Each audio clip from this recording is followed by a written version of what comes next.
how to use our products and tools. Now, before I proceed, don't forget to subscribe and like. Also, hit the bell button for more updates and notifications. So, let's begin. Hi guys! Welcome back sa Tolsen! Ngayon, ang introduce ko ay isa ulit sa Air Series XT natin. So, Air XT Series siya. So, ito ay air washing gun. Rinig niyo yun? So, ito ay CE approved. Now, meron tayo ditong nozzle size. So, ito yung nozzle size natin. 215 mm. Hindi cm. Then, meron tayo, ito is, ang capacity niya is 1,000 ml. So, washing capacity mo. Mamaya pa explain ko ano yung washing capacity mo. Okay? Then, meron tayo dito operational or operation pressure na 2.0 to 4.0 bar. So, ano yung ating sinasabi na washing capacity? Kasi di ba binanggit ko or pinakita ko sa inyo? Yun yung sinasabi natin washing capacity kasi ito yung pang-store ng water. So, then makikita niyo dito sa picture na to, may connector dito. Kaya ito naging Air Series, Air XT. Now, let us unbox. Uy, mabilis na unbox ng box na ito ngayon. Kasi before, yung mga boxes, sobrang higpit ng seal ng box. Yan. Maganda ito. Tchanan! And meron tayong nozzle din. Okay, so ito na ang ating washing capacity. Yan. So, bakal din ito Pero yung magaan lang, hindi ito yung super heavy type, but heavy duty din ito. So, kung narinig sa ngayon, yan. It's a metal. Okay? So, ito yun. Dito nyo ilalagay yung water para magamit natin.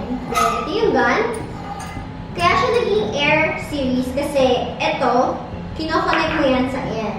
Sa hangin. So, ngayon, ang choice nyo is nasa sa inyo kung gusto nyo gamitin water and air or air only. Hindi pwede water lang kasi hindi gagana kasi walang air. Kaya siya Air XT kasi air ang nagbibigay ng pressure para mag-start or magbuga ng kakailangan ninyo. Ngayon, saan ba ito ginagamit? Simple structure lang. Nagamit ito sa mga katulad ng mga tao na car wash machine or engine washing towel. So, sinispray nila yan para malinis ang engine mo. Kasi di ba sa loob ng engine ng sasakyan or motor or kahit saan, kahit bike actually, madaming dust. Bakit? Eh kasi mausok dito sa atin or maalikabok dahil sa pollution. So, yun yung una, yung everyday use natin.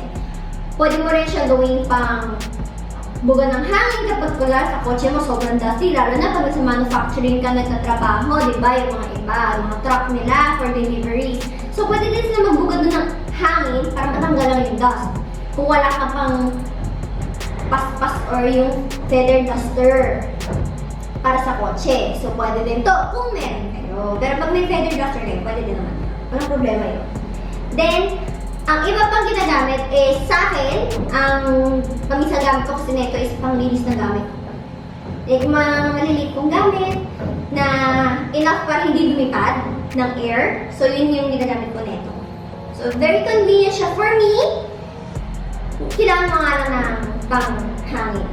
Okay? So, yun lang guys. Thank you so much for watching. I hope na may natutunan kayo sa akin. And please stay tuned sa mga next videos namin. Stay tuned! Bye-bye guys! Thank you so much for watching. If you're interested with our products, you can visit our official website at www.tolsen.com.ph. We're also available on Lazada, Shopee, and GRABMART. Or you could drop by our stores. Links are provided on the description below. Again, don't forget to subscribe! This is Layatan signing off.